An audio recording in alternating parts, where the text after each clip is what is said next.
누구든지 주의 이름을 부르는 자는 구원을 받으리라. 이 말씀 굉장히 중요한 말씀입니다. 누구든지 주의 이름을 부르는 자는 구원을 받으리라. 주의 이름을 부르는 자가 구원을 받는다는 이 말씀을 오늘 우리가 중심으로 해서 이 말씀이 무슨 뜻인가? 이 말씀이 무슨 뜻인가? 성경에 보면 나더러 주여 주여 하는 자마다 다 천국에 들어갈 것이 아니요 하늘에 계신 아버지의 뜻대로 행하는 자라야 들어가리라. 이런 말씀이 있는데 이 말씀하고 오늘 이 말씀하고 또 부딪히는 것 같지만 그렇지 않습니다. 예수님의 말씀이 오늘 이 말씀입니다. 누구든지 주의 이름을 부르는 자는 구원을 얻는다는 말씀이 바로 예수님께서 나더러 주여 주여 하는 자마다 천국에 들어갈 것이 아니라 하늘에 계신 내 아버지의 뜻대로 행하는 자라야 들어가리라 하는 말씀과 같은 말씀입니다. 그 성경이 틀리면 안 되죠. 하나님이 두 말씀 하시질 않잖아요. 그러면 그 말씀이 무슨 뜻인가? 누구든지 주의 이름을 부른다는 사람은 다 구원받는다 그랬어요. 아주 심플하고 매우 중요한 명료한 말씀인데 이걸 또 이제 사람들이 오해하기가 쉽죠. 그러니까 그래서 바울이 길게 설명을 했던 거예요. 이 한 말씀을 그 다음 10절에 뭐라고 그랬어요? 10절에 읽은 대로 사람이 마음으로 믿어 의에 이르고 입으로 시인하여 구원에 이르느니라. 그러면 13절과 10절의 말씀이 같은 말씀 아닙니까? 주의 이름을 부르는 자가 구원을 받는다 그랬고 10절에도 마음으로 믿어 의에 이르고 입으로 시인하여 구원에 이른다. 그래서 똑같이 구원 받는다는 말씀이란 말이에요. 그러면은 13절을 10절로 해석을 해놓은 거예요. 13절이 결론이라면 10절은 해석해 놓은 거예요. 그러면 주의 이름을 부르는 자라는 말은 무슨 뜻이냐? 10절에 보니까 마음으로 믿고 입으로 시인하는 자 그 말이에요. 주의 이름을 부른다라는 말은 마음으로 믿고 그 다음에 입으로 시인하고 이게 두 가지가 다 이루어져야 되는 거예요. 근데 순서를 먼저 마음으로 믿는 것을 먼저 얘기했어요. 그래서 이것을 믿음이라고 얘기하면 야고보 사도도 이렇게 말했어요. 영혼이 없는 몸이 죽은 거 아니야. 야고보서 2장 26절에 영혼이 없는 몸이 죽은 것 같이 행함이 없는 믿음도 죽은 믿음이다 그랬어요. 그러니까 분명히 구원받는 믿음은 행함이 있는 믿음이어야 된다는 거예요. 행위와 행함은 달라요. 행위는 내 의지와 내 노력과 내 수고를 가지고 하는 행위를 말하는 거고 행함이라는 것은 열매예요. 열매. 자연히 믿음이라는 온전한 믿음을 가지면 마음으로 바르게 믿으면 내가 노력하지 않아도 내 힘과 내 의지가 섞이지 않아도 그냥 행함이 자연히 열매가 맺어지는 거예요. 왜냐하면 내 안에 예수님이 살고 계셔서 예수님의 그 의가 나에게 행함으로 나타나 버리는 거예요. 그냥 내가 막 열심히 억지로 애써서 수고하고 힘들게 노력해가지고 행위를 만들어내는 것이 아니라 행함이라는 그 열매가 그냥 자연스럽게 나와버린다니까. 그러니까 영혼이 없는 몸은 죽은 몸이고 그건 죽은 거라 이거예요. 사람이 아니에요. 그런 것처럼 행함이 없는 믿음도 역시 믿음이 아니에요. 그러니까 예수님께서 마음으로 믿는다라는 것이 믿음이라면 입으로 시인한다는 것은 뭐냐면 행함이에요. 야고보 얘기도 똑같고 바울의 얘기도 똑같고 예수님의 말씀을 이렇게 해석해 놓은 거예요. 그러면 내 아버지의 뜻대로 행하는 자라야 그러니까 그 행자를 사람들이 굉장히 의미를 두려고 그러는데 아니에요. 내 아버지의 뜻 그게 중요한 거예요. 내 아버지의 뜻이 뭐예요? 마음으로 믿고 입으로 시인하는 거예요. 그것이 행하는 거예요. 그것이 우리의 무슨 행함을 얘기하는 게 아니라니까요. 내가 마음으로 믿고 입으로 시인하는 것이 하나님이 우리를 구원하시려고 하는 뜻이라고요. 그걸 오늘 로마서에서 정리를 해놓고 있어요. 그러면 그게 뭔가 좀 더 구체적으로 한번 살펴보기를 바랍니다. 마음을 굉장히 중요하게 여기는 거예요. 그러니까 마음. 기독교는요, 행함이 있기 전에 먼저 마음이 중요해요. 행위는 맨 뒤에, 그 행위는 그것은 있어도 되고 없어도 돼요. 그러나 마음으로 믿는 것, 그리고 마음으로 믿었으면 행함이 나오는 것, 열매가 나오는 것, 이것은 둘이 아니고 하나와 같아요. 동전이 앞면이 있고 뒷면이 있고, 우리가 지폐도 1불짜리가 앞면이 있고 뒷면이 있잖아요. 앞면이 있는 뒷면은 없다, 그런 지폐는 없는 거예요. 양쪽이 다 있어야지 그게 지폐로 인정을 받는 거죠. 그러니까 믿음과 행함이 이게 둘로 딱 떨어지는 게 아니고 이렇게 동전처럼 붙어 있는 거예요. 그래서 이 사람이 진짜 마음으로 믿으면 반대편 지폐가 행함으로 열매가 맺는 거예요. 내가 막 열심히 예를 쓰고 노력하고 수고하고 내가 공덕을 쌓고 내가 교양을 쌓고 내가 막 굉장히 선행을 많이 하고, 그거 아니에요. 그거는 행위예요. 행위. 이걸로는 구원을 못 받는다 그랬잖아요. 근데 행함은 그런 게 아니에요. 여러분, 행동이라 그래요. 행동과 행위는 달라요. 그러니까 그 행함이라고 하는 것은 그냥 리스판스예요. 반응으로 나오는 거. 이렇게 물이 뜨겁지 않은 줄 알고 그냥 한 모금 확 들려 마셨는데 펄펄 끓는 물이었던 거예요. 그냥 미동도 않고 가만히 있으니까 뜨거운 물인 줄 모르고 확 마셨는데 엄청 뜨거우니까 바로 웩 하고 뱉는 거예요. 이게 행함이에요. 행함. 그냥 너무 뜨거운 게 갑자기 들어왔으니까. 그런 것처럼 믿음과 행함은 이렇게 하나로 붙어 있는 거예요. 그런데 예수님께서 아버지의 뜻대로 행하는 자라야, 그러니까 사람들이 맨날 행자에다가 강조를 두려고 그러는데 아니에요. 아버지의 뜻대로 가요. 아버지의 뜻대로. 그 아버지의 뜻이 뭐냐고요? 마음으로 믿고 입으로 신하는 거라니까요. 그래서 구원을 받는 거예요. 그걸 몰라가지고 이 바울이 너무너무 안타까워하면서 자기 동족들을 위해서 기도를 하는 거예요. 지금 1절을 다시 보겠어요. 형제들아 그랬어요. 내 마음에 원하는 바가 있어요. 바울의 마음에 원하는 바. 그리고 그걸 하나님 앞에 기도했다는 거예요. 자기 마음에 원하는 바를 하나님께 기도하는 게 뭐예요? 이스라엘을 위함이니 곧 그들로 구원을 받게 함이라. 그냥 넓게 얘기하면 우리도 다 포함되는 얘기예요. 그러나 좁게 해석하면 지금 자기가 전도하러 다닐 때마다 자기를 핍박했던 동족, 유대인들, 가까이 있는 이 유대인들은 왜 안 믿냐는 거예요. 왜 안 믿는가 봤더니 2절에 보세요. 내가 증언하노니, 안 믿는 이유가 있었어요. 그들이 하나님께 열심히 있으나 올바른 지식을 따른 것이 아니니라 그랬어요. 이거 정말 무서운 거예요. 이거 정말 무서운 거예요. 이건 참 고치기가 어렵습니다. 그래서 우리가 흔히 속된 말로도 무식하면 용감하다고, 모르니까 그게 얼마나 위험한 일이며 가딱 잘못하면 목숨을 잃을 수도 있는 일인 줄 모르고 무식하니까 그렇게 하는 거죠. 무지해서. 그런 것처럼 올바른 지식이 아닌데 무엇은 있다고요? 열심히 있다는 거예요. 와, 이거 정말 무섭습니다. 그 중에 이제 가장 대표적인 게 뭐겠어요? 이단. 신천지 같은 이단. 보세요. 올바른 말씀에 서 있질 않은데 그 열심 한번 봐봐요. 공산당 같잖아요. 부모도 소용없고 남편도 소용없고 자식도 소용없고 학교도 소용없고 직장도 소용없고 사람을 철저하게 속여가지고 그리 끌고 들어가는 거 보세요. 이거 뭐 보통 열심이 아니에요. 그만큼 전도 열심히 하는 사람이 이 지구상에 어디 있습니까? 없어요. 그렇게 열심인데 어떤 열심? 올바른 지식이 아닌 잘못된 지식에 쌓여진 열심. 사람 잡는 거예요. 사람 잡는. 선무당 사람 잡는다는 말처럼 어설프게 사람 잡는 거예요. 이게 예를 들어서 뛰어 그랬어요.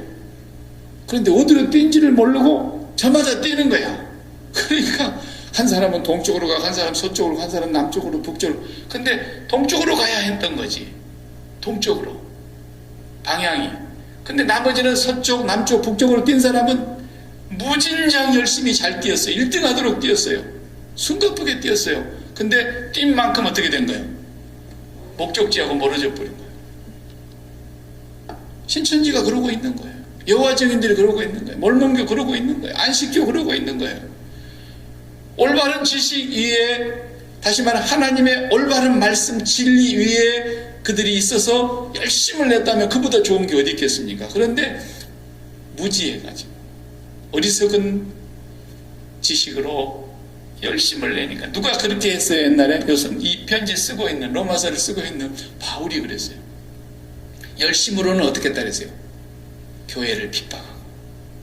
얼마나 교회를 핍박했습니까?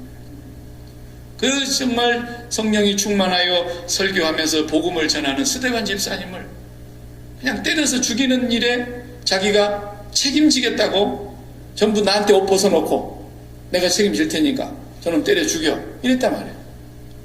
와, 보통 열심히 사람을 죽인다는 게 쉽지 않잖아요. 동물도 죽이는 것을 벌벌벌 떠는 사람도 있는데, 사람을 그냥 총으로 땅 쏴서 한 방에 죽이는 것도 아니고 돌로 찍어서 피를 흘리면서 숨이 떨어질 때까지 돌로 때려서 죽이는 거예요. 와, 근데 바울은 예수 믿기 전에 그 얼마나 잘못된 지식 위에 서 있다 보니까 열심은 특십이라 했어요. 그래서 교회를 핍박하기를 가장 앞장서서, 그것이 하나님께 최고의 자기는 열심인 줄 알았대요. 지금 자기가 옛날에 그랬던 것처럼 자기 동족 유대인들이 이러고 있는 거예요. 전부 다. 이거 정말 보통 심각한 일이 아니라는 것이죠. 그래서 자기는 그 유대인들이 구원받기를 얼마나 하나님 앞에 소원하고 기도했냐라는 거예요. 그 다음에 4절을 보면은 그 다음에 3절을 보면은 하나님의 의를 모르고 자기 의를 세우려고 힘써 하나님의 의에 복종하지 아니하였느니라. 이게 지금 예수님이 하신 말씀이란 말이에요. 나더러 주여 주여 하는 자마다 다 천국에 들어갈 것이 아니고, 유대인들은 다 하나님을 아도나이 아도나이 아도나이 주라고 부르잖아요. 그렇지만 하늘에 계신 아버지의 뜻대로 안 했다는 거예요. 하늘에 계신 아버지 뜻은 뭐예요?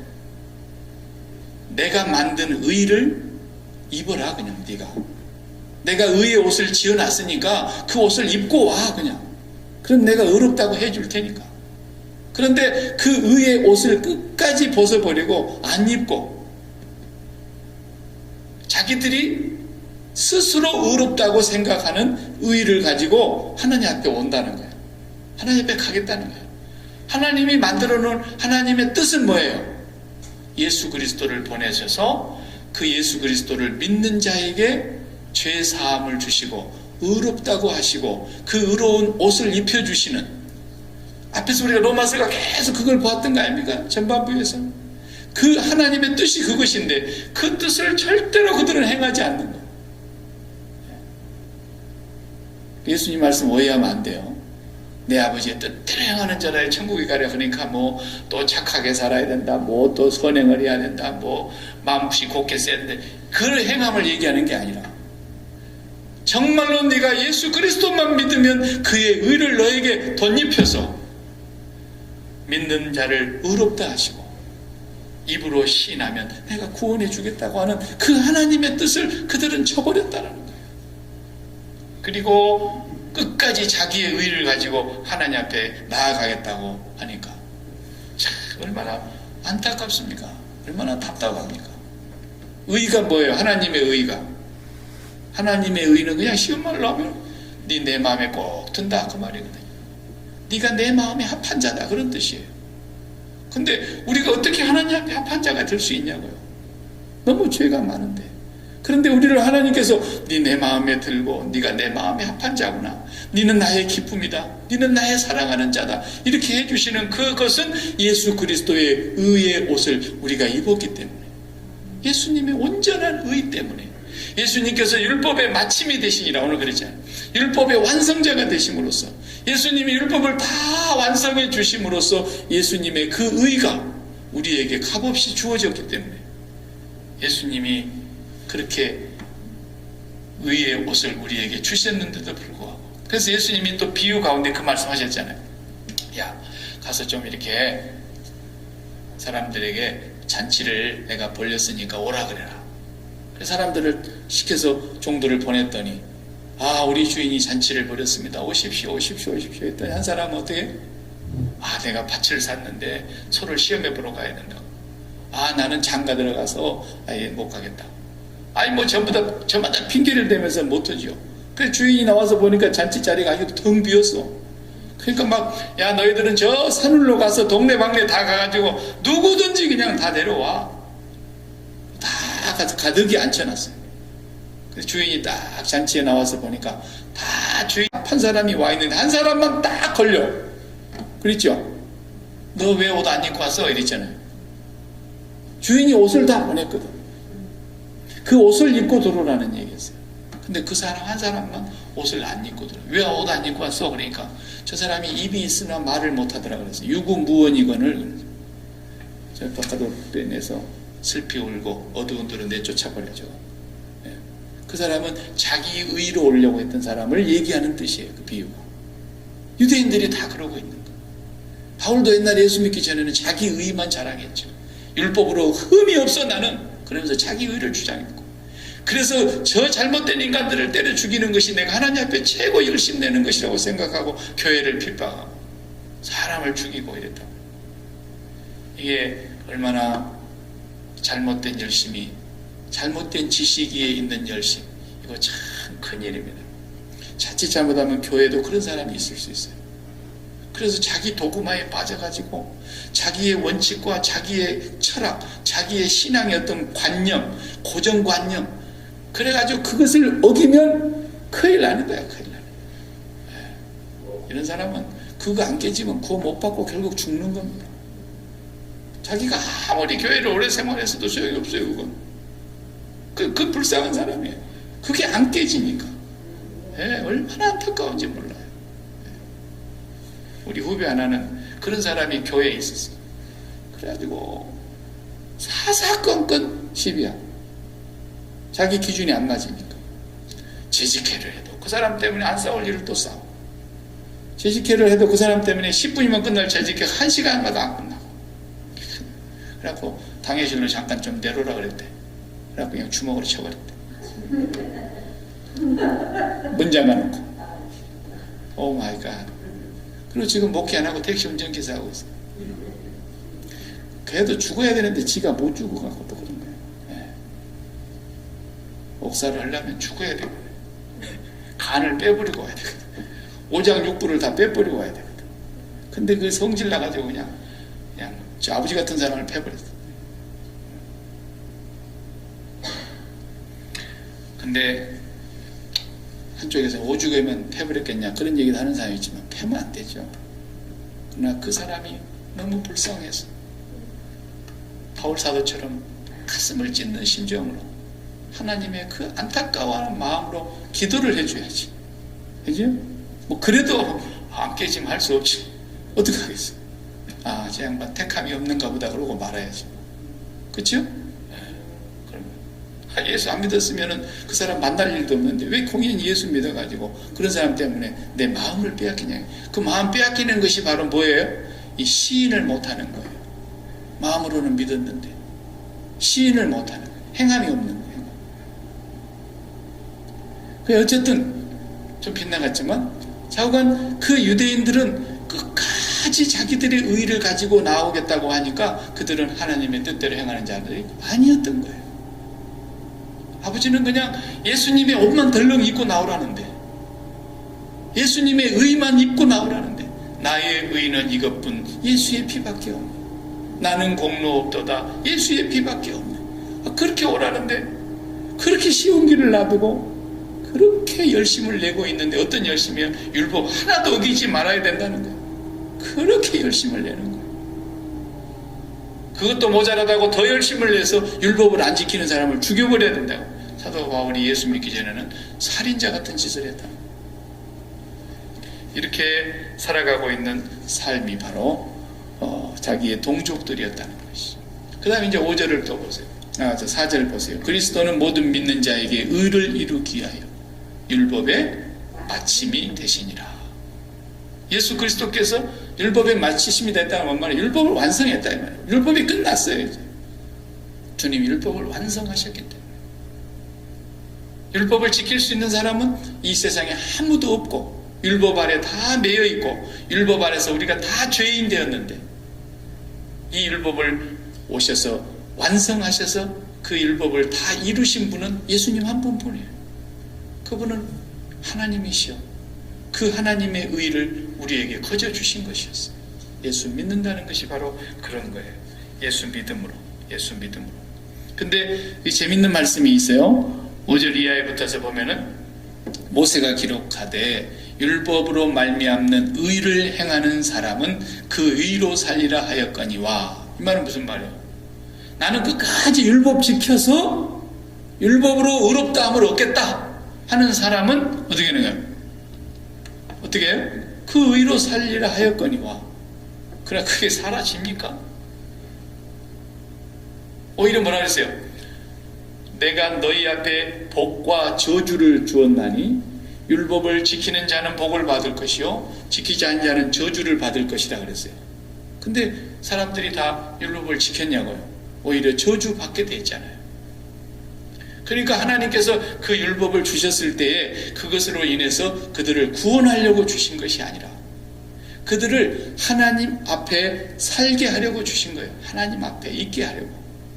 하나님 앞에 있고 또 하나님 앞에서 그 율법을 지키면서 살아보지만은 그 율법이 지켜지는 것도 있거니와 안 지켜지는 것이 더 많죠.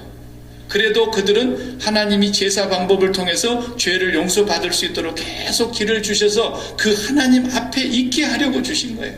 그 백성을. 그걸로 구원하시려고 그런 게 아니라 그리고 마침내 예수 그리스도를 통하여 완성하시기 위해서 율법을 주신 거예요.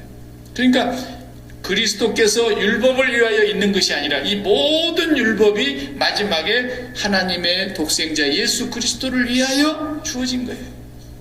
그 예수님 오셔서 그 율법을 다 이루신 것으로 말미암아 우리를 구원하시려고 했던 거죠.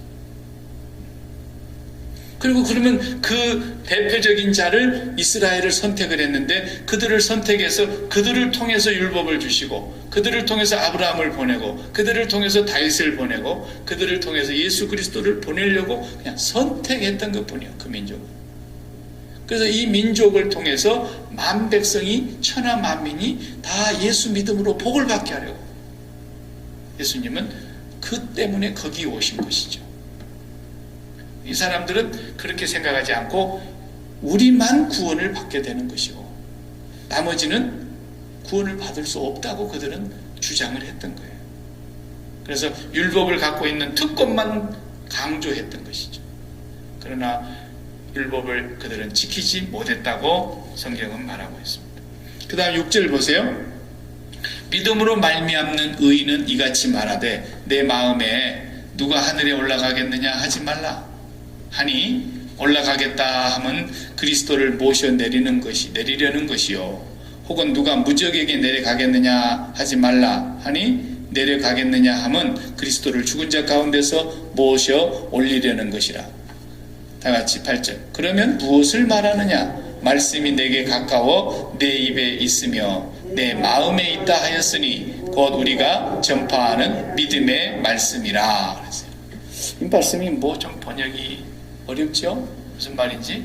이게 지금 신명기 30장 11절 말씀을 모세가 쓴 글을 인용한 거예요. 사도 바울이. 조금 인용하는 데서 약간 내용은 의미는 같은데 글은 좀 몇 가지가 바뀌었어요. 신명기 30장 잠깐 펴보세요. 신명기 30장 11절 제 성경은 310페이지인데 신명기 30장 11절 내가 오늘 내게 명령한 이 명령은 내게 어려운 것도 아니요 먼 것도 아니라 하늘에 있는 것이 아니니 내가 이르기를 누가 우리를 위하여 하늘에 올라가 그의 명령을 우리에게로 가지고 와서 우리에게 들려 행하게 하랴 할 것이 아니요. 이 말은 무슨 말이냐면 하나님이 지금 이렇게 말씀을 하셨는데 이 명령이 내게 어려운 것도 아니고 먼 것도 아니고 그 하나님의 말씀을 누가 하늘에 올라가서 가지고 내려와 가지고 우리에게 들려주겠느냐? 에? 이렇게 말할 필요가 없는 거다라는 거예요. 사람들이 하나님의 말씀을 하늘에 올라가 가지고 하나님의 말씀을 갖고 내려와서 우리에게 들려주면 우리가 믿을 텐데 그렇게 말하는 사람들이 있었어요. 예. 그렇게 말하지 말라는 거예요. 또 반대로 13절에 이것이 바다 밖에 있는 것이 아니니 내가 이르기를 누가 우리를 위하여 바다를 건너가서 그 명령을 우리에게로 가지고 와서 우리에게 들려 행하게 하랴 할 것도 아니다. 하나님의 말씀이 어디에 있다 그랬어요? 14절에 오직 그 말씀이 내게 매우 가까워서 내 입에 있으며 내 마음에 있은즉 네가 이를 행할 수 있느니라 그랬어요. 내 마음과 내 입술에 있다, 입에 가까이 있다 하나님 말씀. 지금 그 말씀을 로마서 10장으로 다시 와서 보면은 지금 7절 8절 이렇게 인용을 한 말씀이 그렇게 기록이 되어 있어요. 그러니까 바울이 보고 따박따박 옮겨서 적은 게 아니라 이 말씀은 의미를 같으니까 그냥 이렇게 기록하셨다고 보면 돼요. 그 신명기의 말씀과 의미가 같은 의미니까. 예를 들면 이런 거예요. 모세가 지금 하나님의 말씀을 받아서 전하고 있잖아요. 모세가. 그럼 모세 입에서 나오는 말이 아니라 여호와께서 가라사대 하신 말씀과 지금 같은 거예요. 그럼 모세가 이미 그들에게 말씀을 주고 있는데도 사람들은 뭐라요? 그냥 올라가서 하늘에 올라가서 누가 직접 가서 말씀을 가지고 와가지고 우리한테 들려주면 우리가 듣고 믿을 텐데 그딴 생각하지 말라는 거예요. 지금 모세가 너에게 하는 말이 그 말이다. 똑같은 말이에요. 하나님 말이라는 거예요. 저 바다 건너에 있는 멀리 계신 하나님의 말씀이 아니라는 거예요. 누가 저기 건너가가지고 좀 가져다가 우리에게 들려주면 우리가 믿을 텐데 그딴 소리 하지 말라는 거예요. 지금 너희 앞에 있는 이 모세가 전하는 이 말이 바로 하나님께서 직접 하시는 말씀이다라는 거예요. 그러니 너희들이 말씀이 얼마나 가까이 있는지 아니? 너희 마음에 있고 너희 입술에 있잖아 지금 이 말이에요. 그런데도 왜 안 믿냐는 거죠. 안 믿. 왜 안 믿는지 이유가 뭘까요? 안 믿는 이유는요, 안 듣는 거죠. 안 듣는 이유가 뭘까요? 안 들리는 이유가 뭘까요? 부부간에도 살아보면은 그런 거 있잖아요. 미워 죽겠는데 말이 귀로 안 들리는 게 아니라 마음에 닿지가 않아. 저 인간 말은. 그 말이에요 지금. 어떤 사람이 미워 죽겠어. 근데 그 사람이 와가지고 막 콩으로 매주를 쓴 진짜 말로 콩으로 매주 쓰지 뭐 맞죠? 콩으로 매주를 쓴다 그래도 듣기 싫어. 안 들려 내 마음까지. 그 사람 말이라 그러면 저 인간 말은 내가 콩으로 매주를 쓴다 그래도 안 믿는다고. 그 말이 그 말인 거예요. 왜 그래요? 사랑하지 않으니까. 마음에 그 사람이 내가 사랑이 안 돼. 그러니까 목사도 사랑을 안 하면 교인들이 설교가 안 들려. 쟁쟁쟁쟁 이 스피커를 막 크게 갖고 해도 그게 마음에 안 와. 졸려. 빨리 끝나고 점심이나 먹고 가면 좋겠어. 그런 거예요. 부부 사이도 미워 죽겠어. 그러면은 늘상 하는 말이 옳은 말을 하는데 마음에 와서 닿질 않아. 듣기도 싫어 그냥. 하나님 말씀이 하늘에 올라가서 누가 가지고 와서 해야 들려주면 듣겠다고 너희들은 그러지만은 지금 모세가 하는 이 말을 안 듣고 있잖아. 그게 내 말인데 너희 마음에 있고 너희 입술에 있는데 왜 안 들리는 줄 아니? 너희가 나를 사랑하지 않기 때문이야. 하나님 사랑하지 않기 때문이야. 하나님 사랑하면 다 들리잖아. 어떤 말이라도 아멘으로 들리고 무슨 말씀을 하셔도 내게 무거운 짐으로 들리질 않고 그냥 가볍게 들리는 거예요. 부담이 안 되는 거예요. 그 젊은 애들이 연애하면 그러잖아요. 그냥 그 말이 너무 가슴에 막 골수에 사무치도록 들려. 둘이 얼마나 좋아하면. 그러잖아요. 너무 사랑하니까. 하나님을 사랑하지 않으면 하늘에서 누가 올라갔다가 직접 두루마리를 들고 내려와서 읽어줘도 하나님 사랑하지 않으면 안 들린다. 그래서 왜 마음으로 믿어지지가 않아요? 하나님 안 사랑하니까 그런 거예요. 하나님 사랑을 또 깨닫지를 못하니까 그런 거예요. 그 부모 말도 지독하게 안 듣던 자식이 부모님의 사랑이 마음에 와 닿을 때, 부모님이 나를 위해서 이렇게 희생하셨고, 이렇게 고생하셨고, 이렇게 수고하셨고, 이렇게 고통을 많이 당하시면서도 나를 위해서라면 저렇게 하셨구나. 그게 마음에 조금 와 닿으면 그때 부모 말이 마음에 들려요.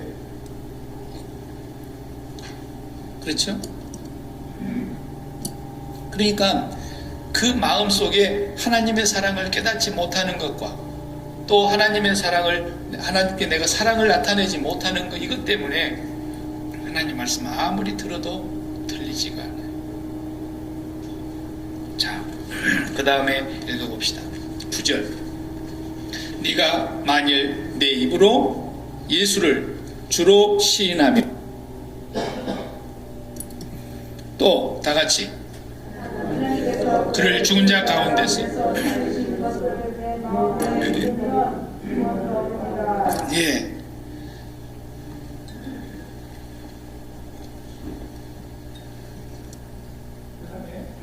10절 계속해서 사람이 마음으로 믿어 의에 이르고 입으로 시인하여 구원에 이르느니라. 아멘. 9절 10절이 같은 말씀인데, 마음으로 믿어 의에 이르고 입으로 시인하여 구원에 이르느니라. 마음으로 믿는다는 말은 무슨 말입니까? 이게 믿음인데 마음으로 믿는 거예요. 제가 믿음을 수백 번 설명했으니까 마음, 심장 주는 거라 그랬잖아요. 심장 주는 거. 그래서 이 믿음이라는 것은 가장 잘 우리가 비유로 설명할 수 있는 게 뭐냐면 결혼식이에요. 결혼식. 결혼식은 곧 믿음을 의미하는 거예요. 자, 신랑 신부가 각자 자기의 집에서 자기의 개인의 삶을, 개인의 인생을 살고 있다가 이제 어느 날 두 사람이 마음이 서로 연결이 됐습니다. 마음 심장이 붙은 거예요. 두 사람이. 사람은 둘인데 이 심장이 둘이 연결이 돼가지고 서로가 서로를 신뢰하고 믿게 됐어요. 그게 사랑이잖아요. 그러니까 결혼식이 이루어지는 거예요. 그래서 한쪽만 있어가지고는 짝사랑만 하다가 한 사람은 죽고 날아가 버려요. 그러니까 둘이가 다 심장이 같이 맞붙는 거예요. 이게 우리가 하나님을 믿는다, 예수를 믿는다, 마음으로 믿는다 그럴 때는 우리 마음이 예수님과 붙는 거예요. 이게 믿음이에요. 왜 믿어요? 왜 붙어요? 사랑하니까. 사랑하니까. 주님을 사랑하니까. 근데 내가 사랑해서 붙은 것이 아니라 먼저 그분이 나를 사랑하셨다는 걸 이제 우리가 복음을 듣고 깨달았으니까. 그가 먼저 우리를 사랑하셨구나. 나 같은 죄인을 사랑하셨고 저주와 진노와 심판과 멸망만 합당한 우리를 주님께서 오셔서 직접 저주받으시고 심판받으시고 멸망을 당하시는 죽음에 이르셔서 우리를 그 영원한 저주에서 건져내셨다고 하는 그 하나님의 사랑을 우리가 먼저 받았다는 걸 깨닫고 나서 내가 그분을 이제 사랑하기로 마음으로 결단한 거예요. 나는 이분하고 결혼해야 되겠구나. 그분은 우리의 신랑이 되었고 우리는 신부가 된 거예요. 그래서 결혼으로 주님이 설명을 하셨고, 교회를 해석하고 설명할 때도 에베소서에 보면은 신랑과 신부, 남편과 아내로 설명하고 있지 않습니까? 그러니까 우리가 그분을 이제 사랑한다고 한다는 것이 바로 믿음이에요. 사랑이 없는데 어떻게 믿음이 연결이 된단 말입니까? 그러면 이 믿음이 결혼식이라고 말한다면은, 자, 남녀가 결혼을 했습니다. 이제 신혼이 됐어요. 그런데 신랑이 신부에게, 또 신부가 신랑에게, 남편이 아내에게, 아내가 남편에게 둘이 이렇게 얘기를 하는 거예요. 첫날 밤에. 여보, 내가 지금까지 많은 남자친구가 있었다. 그런데 나이가 당신에게 심장을 다 주고 당신 하나를 내 남편으로 이제 내가 맞이했는데, 그 중에서 내가 당신을 맞이하기 전에 가장 당신보다 그 다음으로 가깝게지는 남자가 하나 있었는데, 내가 당신하고 364일은 부부로 살고 365일 중에 딱 하루만 그 두 번째 사랑했던 그 남자친구하고 내가 하루만 지내게 해달라. 이게 가능하냐 이 말이에요. 그런 말을 할 수 있는 신혼부부가 있겠어요? 없죠. 반대로 남자 쪽에서도 여보 당신 말 듣고 보니까 나도 얘기하려고 그랬는데, 그러면서 똑같이 얘기를 해요. 364일 동안 내가 당신하고 같이 살 테니 간지붕 안에서 하루만 내가 그 여자하고 보낼 수 있게 해달라. 이게 불가능한 거예요. 그래서 성경은 네 마음을 다하여 그랬어요. 100%야 100%. 네 마음을 다하여, 네 성품을 다하여, 네 목숨을 다하여 주 여호와 하나님을 사랑하고, 그 말은 우리가 신랑 신부의 관계가 그런 관계라는 거예요. 절대로 다른 것을 마음에 기뻐하거나 이제 사랑하지 않겠다는 거예요. 그래서 이 남자는 지금까지 수많은 여자들 친구로 뒀다 할지라도 이제 결혼을 한 그날로 나머지 여자친구들에 대해서는 어떤 거예요? 죽은 거예요. 이걸 죽었다고 말하는 거예요. 남자도 마찬가지예요. 여자도 마찬가지예요. 이 모든 남자에 대해서 이제는 죽은 상태예요. 당신 하나에 대해서만 내가 아내로 살아간다는 거죠. 그러니까 이렇게 서로 기뻐하고 서로 행복을 함께 나누고 서로 만족하는 상태, 이게 결혼 상태예요. 그런데 예수를 믿는다 그래놓고 맨날 우리는 기쁨을 어디서 찾으려고 그래요? 주님의 그 십자가의 은혜 아래서 용서받고 구원받고 저주에서 건짐받고 심판에서 우리는 심판에 이르지 아니하게 되었고 사망에서 생명으로 옮겨간 그 하나님의 사랑에서 기쁨과 행복과 만족을 추구하려고 하지 않고 항상 눈에 보이는 세상에 있는 것으로 저것이 있으면 내가 기쁘겠는데 저것이 없어서 내가 오늘 또 기분이 우울하고 내가 이 자식 새끼 하나만 좀 어떻게 잘 되면 내가 그냥 살만 나겠는데 이거 하나 그냥 길이 안 열리고 또 그냥 내가 몸뚱아리 병까지 얻어가지고 그냥 다 죽어가는 이 병이 그냥 고통스럽게 하고 이런 것들 때문에 기쁨이 다 사라지고 행복도 없고 사는 재미도 없고 이렇게 돼버리는 거예요. 왜 그래요? 주님의 십자가를 전혀 의식하지 않고 살아가기 때문에 그래요.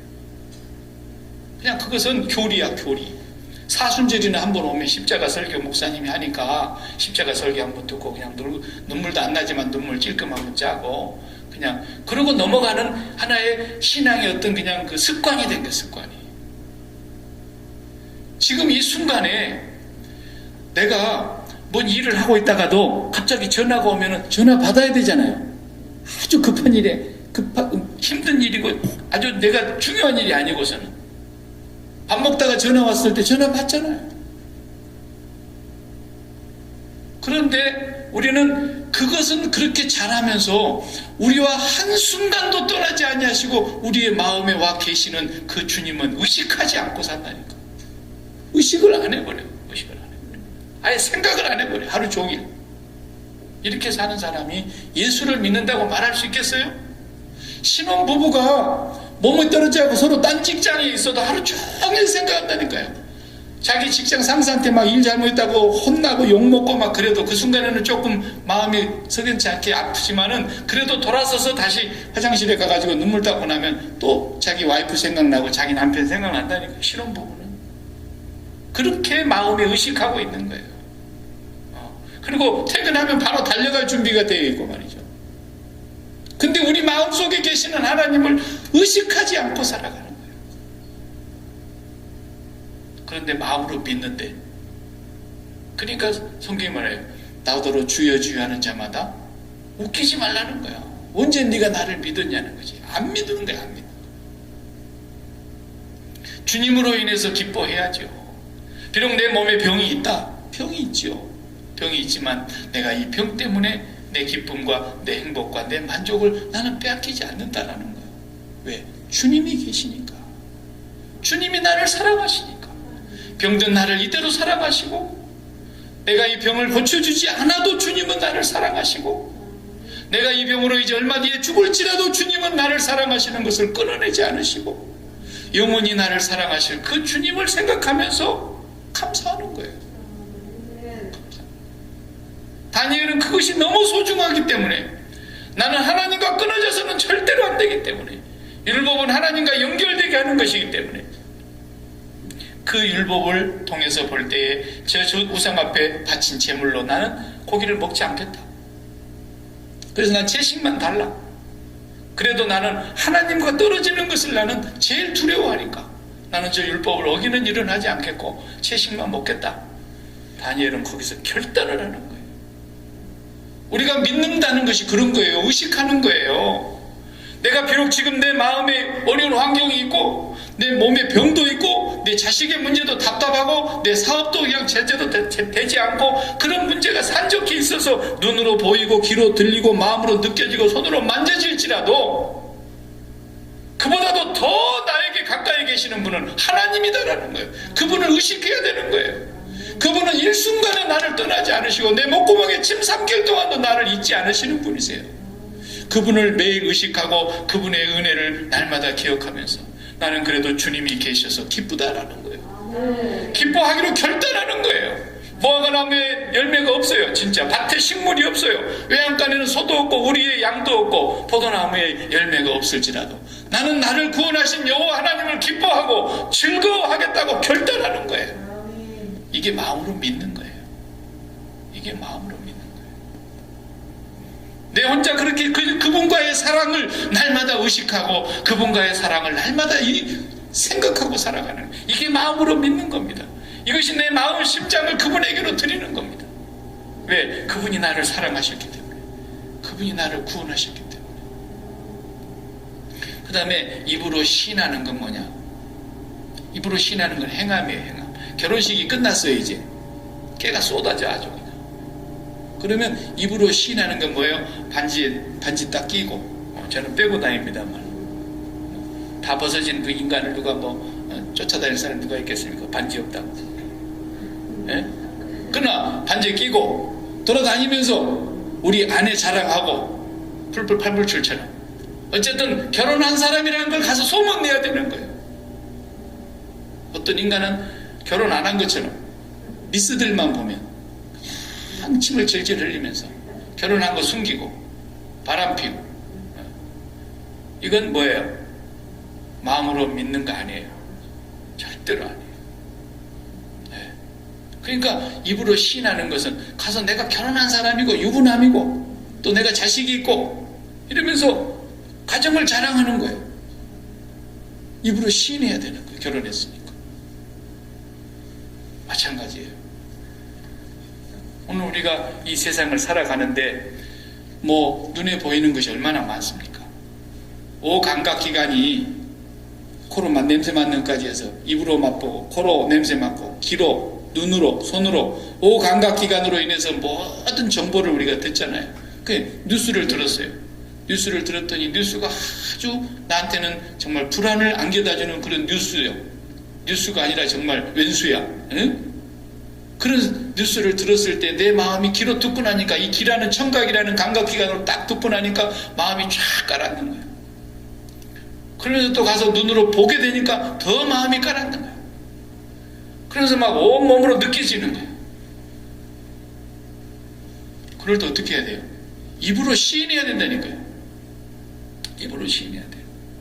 내가 마음으로 믿는 그 주님, 내가 마음으로 날마다 고백하고 있는 사랑을 고백하고 그분을 향해서 감사드리고 그분을 향해서 찬양하고 그분을 향해서 기도하고, 나는 그분을 잊어버려도 그분은 나를 안 잊고 계시고, 내가 그분에 대해서 망각하고 있어도 그분은 나를 한 번도 모른다 하지 않으시고 계속 나와 함께 계시는 그분을 내가 오늘 또 찬양하리라.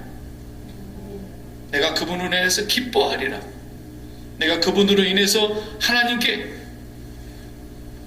믿음을 나타내 보여야 된단 말이죠. 네? 믿음을 나타내 계속 입으로 시인하는 거예요. 입으로.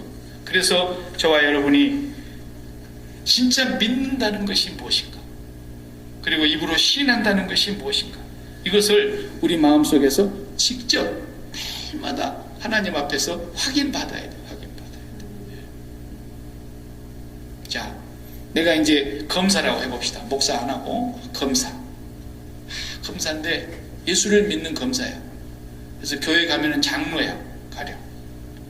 밖에 나오면 직분이 뭐 검사라도. 그런데 이 검사가 이제 죄인을 이렇게 정확하게 죄를 규명해가지고 거기에 따른 벌을 내리고 그러지 않습니까? 그런데 이제 내가 검사 역할을 하고 있는데, 어떤 죄인 하나를 잡아가지고 지금 수사를 하면서 쫙 조사를 해가지고 이걸 재판장 앞으로 보내려고 하고 있는데, 고등학교 동창이 전화가 왔어. 전화가 와가지고 한다는 말이에요. 잠깐 시간 있습니다 하고 한번 오랜만에 밥 좀 먹자.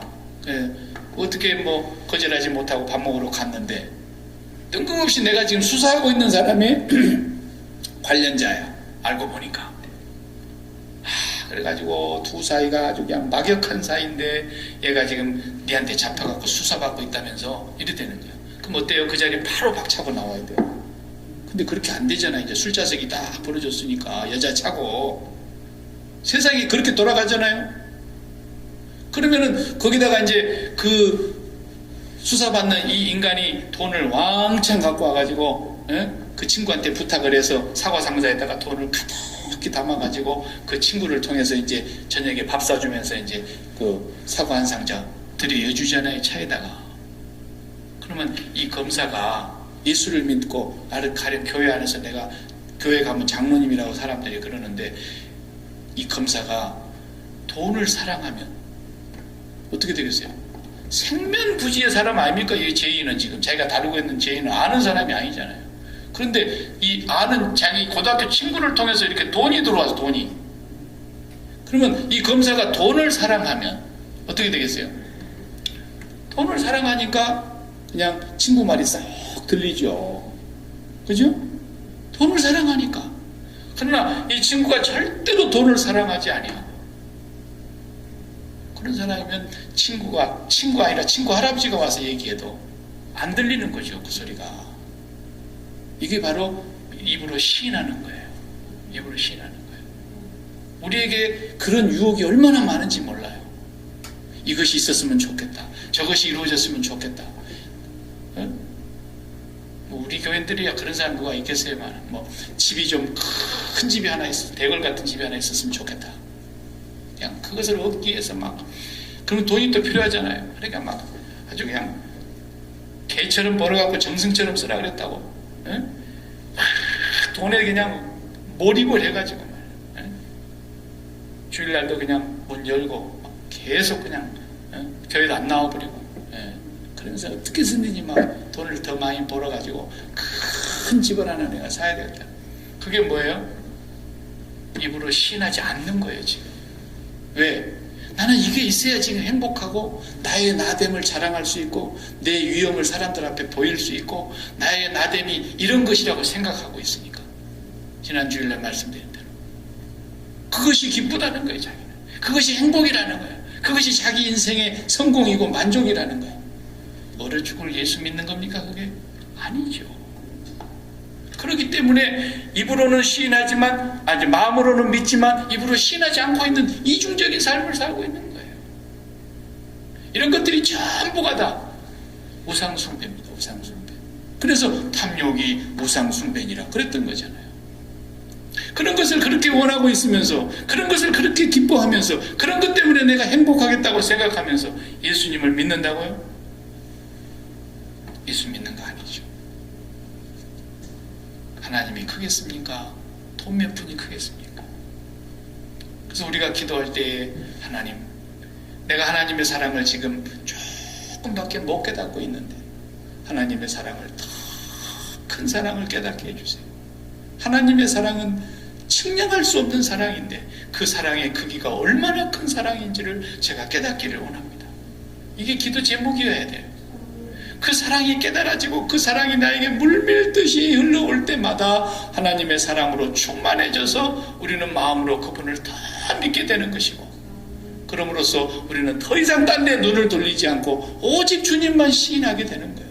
당신만이 나의 기쁨이고 여보 당신만이 나의 유일한 사랑이고, 이렇게 신혼부부가 고백하는 것처럼 우리가 하나님 한 분 외에는 마음이 딴 데로 쏠리지 않는, 그것이 입으로 시인하는 겁니다. 그래서 이 두 가지는 하나로 묶여 있는 거예요. 이런 자가 바로 주의 이름을 부르는 자입니다. 이 사람이 구원을 받는 것입니다. 기도하십시다.